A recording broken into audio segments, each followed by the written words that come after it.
Before the crowd crowns you with likes, ask yourself, who are you when no one is watching? In a world that auctions faces by the scroll, the rare soul keeps the mask in the drawer and forges a spine instead of a mirror. Sovereignty of the self begins when a person draws a line between what belongs to them and what belongs to the world. In a time where exposure is mistaken for existence, choosing not to post one's face becomes a quiet act of rebellion. It is not about hiding, but about ownership. When someone withholds their image, they are saying, "My worth is not up for public bidding." The act becomes a declaration that the self is sacred territory, not open for constant negotiation with strangers. In the digital age, faces have become commodities. Every photo uploaded is a small trade, a piece of authenticity given in exchange for fleeting validation. The one who refuses this trade understands that attention, once surrendered, rarely returns in its original form. The moment an image is posted, it begins to live its own life, gathering interpretations, judgments, and projections from those who do not know the story behind the eyes. To remain unseen is to remain whole, to resist fragmentation through the eyes of the many. This sovereignty is not rooted in fear, but in discernment. The person who chooses silence over display is not afraid of being seen. They simply know that being seen by everyone is not the same as being understood. They protect their image as a craftsman protects unfinished work, not from rejection, but from premature exposure. They move through life with an awareness that the private self is a rare jewel, and not every gaze deserves its reflection. Such restraint is rare in a culture of constant showing. It takes a kind of internal strength to say no to the soft seduction of the crowd. The digital stage invites us to perform, to prove, to polish our lives until they glitter under artificial light. But the one who practices self-sovereignty rejects the idea that existence must be broadcast to be real. They live quietly, deeply, shaping their identity away from the noise. Their silence is not absence.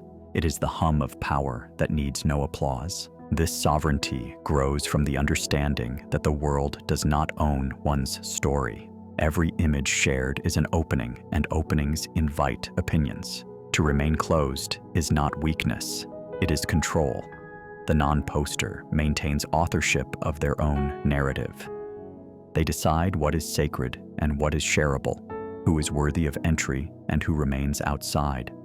This measured restraint allows them to live in a state of inner authorship rather than outer dependence. In a sense, their invisibility is their freedom.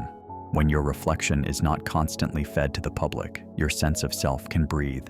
You become answerable only to your own standards, not to the algorithm's shifting appetite. This is the essence of sovereignty, the ability to remain whole in a world that rewards fragmentation. They live by an unwritten law. To be known by few and understood by fewer is not a loss, but a preservation of depth. Mastery of attention is the art of guarding the most precious resource a human being possesses: focus. The person who does not post their photos has learned that attention is not infinite. Every moment spent curating, checking, or comparing drains the energy that could be used to create, to think, or to live deliberately.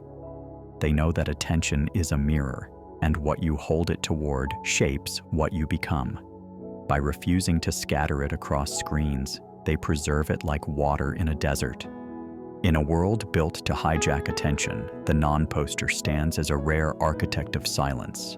They do not feed the algorithm their impulses. They observe rather than perform. This simple act of restraint reclaims their mental ground from the constant pull of validation loops. They are not enslaved by the rhythm of notifications. Their day is not defined by the timing of likes. They rise above the invisible economy where emotions are mined for profit, where comparison masquerades as connection. To master attention is to master selfhood. The modern world asks us to share before we understand ourselves, to react before we reflect. The non-poster chooses differently. They take the slow road of observation, allowing their experiences to ripen before being named or shared. Their attention moves like a scalpel, sharp, precise, intentional. They know that wherever attention flows, identity grows. And so, they invest it inward, watering the roots of character instead of polishing the leaves of appearance. Their quiet is not emptiness, it is containment. Attention, when undiluted, becomes power. It allows one to see patterns invisible to the overstimulated mind. It nurtures originality because originality requires solitude. The non-poster learns to enjoy the rawness of unshared moments. Sunsets not photographed, meals not announced, faces not filtered. In that privacy, memory gains weight and experience regains meaning. They also understand that attention has moral weight. What one attends to becomes sacred by practice. If you offer your gaze to noise, noise becomes your teacher. If you offer it to depth, depth reshapes your soul. The non-poster has chosen their temple carefully. Their withdrawal from the visual marketplace is not indifference but devotion to something higher than digital applause. They attend to the inner life, the life that cannot be captured in pixels. By mastering attention, they reclaim time. Every hour not spent performing is an hour gained for creation, contemplation, and truth-seeking. They are no longer fragmented between versions of themselves, but gathered into one coherent presence. Their stillness begins to radiate a strange gravity. People sense their centeredness without knowing why. In mastering their attention, they master their destiny. They become their own algorithm, choosing what to feed, what to ignore, and what to grow. While others seek to be seen, they seek to see clearly. And that, in a world blinded by spectacle, is the highest form of freedom. Resistance to the herd is one of the purest signs of inner strength. In a world driven by likes, trends, and the unspoken pressure to be visible, choosing silence becomes an act of rebellion. Those who do not post their photos are not necessarily rejecting connection. They are rejecting conformity. They refuse to let algorithms dictate their sense of worth. The herd moves as one, responding to signals of approval, chasing relevance that evaporates in seconds. The non-poster walks against that wind, carrying the heavy but sacred burden of individuality. To resist the herd is to confront loneliness, because belonging is the drug that fuels digital culture. The moment someone steps outside that loop, they face the silence that once hid behind constant noise. But in that silence, they begin to hear something else, their own voice.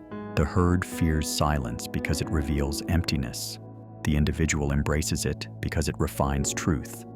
This resistance is not arrogance. It is a quiet refusal to dissolve into sameness.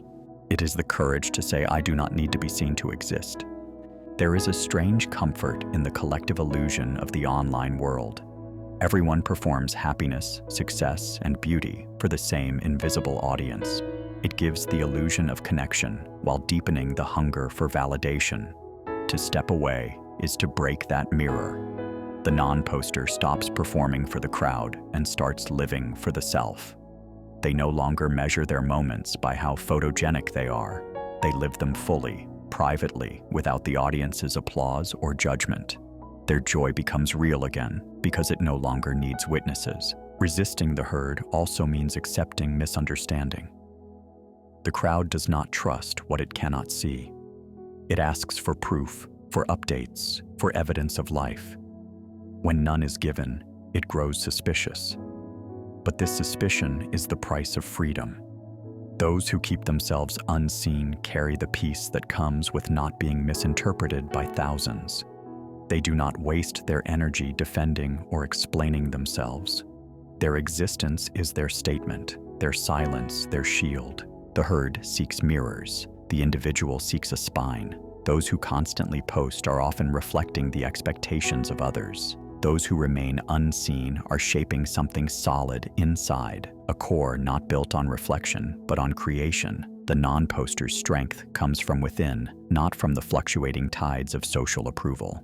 They are not moved by the storm of trends. They are anchored in self-awareness. Their sense of identity is rooted in what they think, not what others see. This resistance is not bitterness, but wisdom.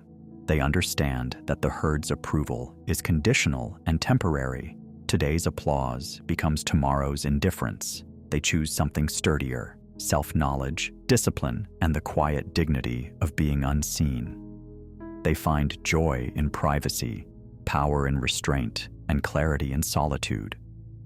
While the herd moves restlessly from one distraction to another, they move deeper into themselves, finding freedom in the one place no algorithm can reach, their own mind. Depth over display is the difference between living to be witnessed and living to become. The person who refuses to post their photos is not void of expression. They have simply chosen depth over exhibition. In the world of constant showing, the act of withholding becomes sacred. It means that the inner life holds more value than the outer presentation. Every photo not posted is a statement that says, "I am building something within that cannot be captured by the lens." This person understands that images are performance. Once a moment is photographed and shared, it ceases to belong entirely to the one who lived it.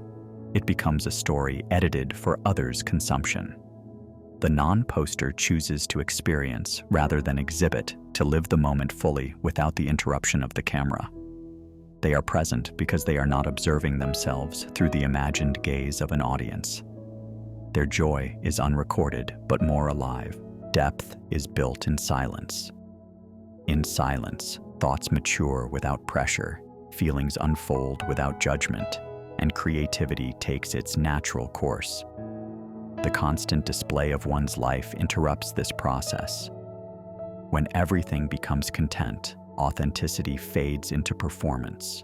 The one who refuses this cycle keeps their essence undisturbed. Their unseen hours become a workshop of self-refinement, where they can fail privately, learn quietly, and grow without applause. They know that visibility breeds distortion. The more something is shown, the more it must be simplified for public digestion. But truth, depth, and identity are not simple. They require time, solitude, and the willingness to be misunderstood. By remaining unseen, they protect the complexity of their becoming. Their depth cannot be reduced to captions or curated smiles. Their growth happens beneath the surface, like roots spreading in the dark, preparing to sustain something lasting. The non-poster values transformation over presentation. While many chase moments that photograph well, they pursue moments that shape the soul. They are not concerned with appearing wise, successful, or desirable. They are focused on being those things in reality, even if no one is watching. Their discipline is invisible, their beauty unannounced, their strength unshared. This invisibility is not emptiness. It is power waiting for the right moment to reveal itself. They also understand that display often dilutes meaning. Once something sacred is shared too soon or too often, it loses its potency. The non-poster protects the sacred by keeping it private. They know that not everything precious must be public. Some experiences are meant to be kept close, like a secret flame that guides them in darkness. To choose depth over display is to choose wholeness over applause. It is to live in alignment with one's inner reality, unbothered by the expectations of the crowd. The non-poster may walk in silence, but their silence has texture. It is filled with reflection, creation, and purpose. They are not performing their life. They are living it, deeply, invisibly, and entirely on their own terms. Strategic mystery is the art of intentional restraint. It is not about hiding for the sake of hiding, but about governing how one's presence is revealed. The person who avoids posting their photos has understood that visibility is a kind of currency, and that its value depends on scarcity. When everything is shown, nothing holds weight. Mystery creates gravity. It draws curiosity without effort. Those who remain unseen hold a certain power because in a world that overshares, privacy becomes an act of allure. To live with strategic mystery is to choose agency over exposure. It means understanding that self-revelation should be deliberate, not compulsive. The non-poster does not withhold because they fear judgment. They withhold because they value control. Their silence becomes a boundary that defines who enters and who stays outside. Every image not posted is an act of selection, a refusal to let the world consume them piece by piece. They have learned that mystery is not deception, but preservation of energy and meaning. Mystery awakens imagination. When people cannot easily see or decode you, they begin to wonder. That wondering gives your presence depth, even in absence. The non-poster moves quietly, but leaves echoes behind. They understand that when you reveal less, your words and actions carry more weight. Every rare appearance becomes memorable because it is not diluted by constant repetition. Their invisibility sharpens their presence. This psychological strategy has ancient roots. In every age, those who withheld their image were harder to control. The unseen cannot be easily categorized, mocked, or diminished. They resist being turned into symbols for others' opinions. Their absence on the stage protects their essence from distortion. They are not hiding from the world. They are shaping how the world experiences them. Their distance becomes a mirror in which others project their own perceptions. And in doing so, they maintain the advantage of unpredictability. Strategic mystery also protects intimacy. The fewer people who have access to one's image, the more sacred the connection becomes with those who do. To share a photo privately, with intention, becomes meaningful again. The act regains emotional weight because it is no longer part of a performance. The non-poster transforms sharing from spectacle into ritual. Their small circle of visibility is not exclusion, but reverence for genuine connection. There is also peace in mystery. Constant visibility creates anxiety, a subtle need to maintain consistency, to appear alive and appealing at all times. Mystery frees the individual from that exhaustion. When you are unseen, you can change, contradict yourself, or start again without the burden of explanation. You can fail in private and evolve without witnesses. The world cannot interrupt your transformation because it does not know you are transforming. To live mysteriously in the age of exposure is a kind of mastery. It is the ability to remain powerful without shouting, relevant without performing, and confident without proof. The person who chooses mystery does not disappear. They simply move at a depth that cannot be captured by the surface. Mixed motives, honest audit, is the unseen discipline behind those who refuse to post their photos. Not all silence is born from strength. Sometimes it grows from fear, insecurity, or exhaustion. The mature person learns to look inward and ask, why do I choose privacy? If the answer is self-protection, they examine whether that protection is rooted in wisdom or avoidance. If the answer is control, they study whether that control still serves growth. This self-inquiry separates the cowardly withdrawal from the deliberate boundary. The psychology of the non-poster is not uniform. Some reject visibility because they crave peace, others because they fear exposure. Both paths look the same from the outside, but internally they are worlds apart. The first comes from strength, the second from fragility. The one who acts from strength uses privacy as a tool for focus. The one who acts from fear uses it as a shield against perceived judgment. True sovereignty arises when one knows the difference. To live consciously with privacy means to engage in constant self-auditing. The mature individual watches their own silence closely. They ask whether their withdrawal is still aligned with integrity or if it has become a comfortable cage. Growth demands periodic exposure. Even those who prefer the shadows must step into the light when the time is right, to share ideas, connect deeply, or inspire others. Privacy that never evolves becomes stagnation. The non-poster who reflects understands that boundaries must breathe. The honest audit also concerns ego. Some take pride in being unseen, turning privacy into superiority. I am not like the rest, they think, and pride quietly replaces peace. The wise recognize this temptation and dismantle it. They remind themselves that invisibility is not virtue, it is preference. The goal is not to feel above the crowd, but to live authentically, whether seen or unseen. When humility joins privacy, mystery becomes wisdom instead of arrogance. To examine motives is to face discomfort. It means admitting that silence can also hide pain, that control can disguise vulnerability. The person who posts nothing may fear being misunderstood or unloved, but when they confront that fear, they reclaim their power. They learn that the goal is not to never be seen, but to be seen truthfully when they choose to be.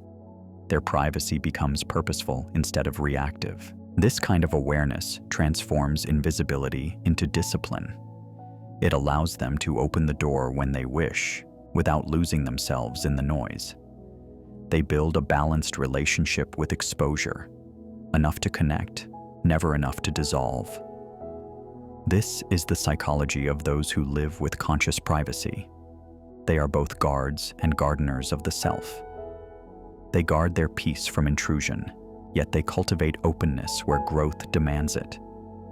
Their silence has meaning, their solitude has rhythm, and their choices are guided not by fear of the world, but by love of inner freedom. The psychology of those who do not post their photos is not rooted in arrogance or secrecy, but in a profound reverence for the self. They are the few who have chosen to live deliberately in a world that demands constant exposure. Every act of restraint becomes a declaration of freedom. They have understood that what is unseen often holds the greatest power, that silence, when chosen consciously, can echo louder than any display. Their refusal is not isolation, it is authorship. By not allowing their image to be consumed, they retain mastery over how they exist in the minds of others. They build themselves privately, shaping their thoughts, desires, and identities away from the distortions of public approval. This hidden work gives them a gravity that cannot be faked. Their depth grows unseen, but its influence is unmistakable. In their silence lies rebellion against the shallow rituals of modern validation. They do not seek mirrors to confirm their existence. They carry their reflection within. They have learned that to be unseen is sometimes the highest form of visibility, because true presence is felt, not broadcast. Their mystery invites curiosity, their restraint commands respect, and their solitude forges strength. The one who does not post is not disconnected from the world. They are connected differently, inwardly, intentionally, truthfully. They do not trade their essence for attention, nor their peace for applause. They remind us that it is possible to live richly without being constantly seen, and to be known deeply without ever being displayed. In their quiet defiance, they reveal the final truth. The self that remains unseen by the crowd is often the self that finally becomes real.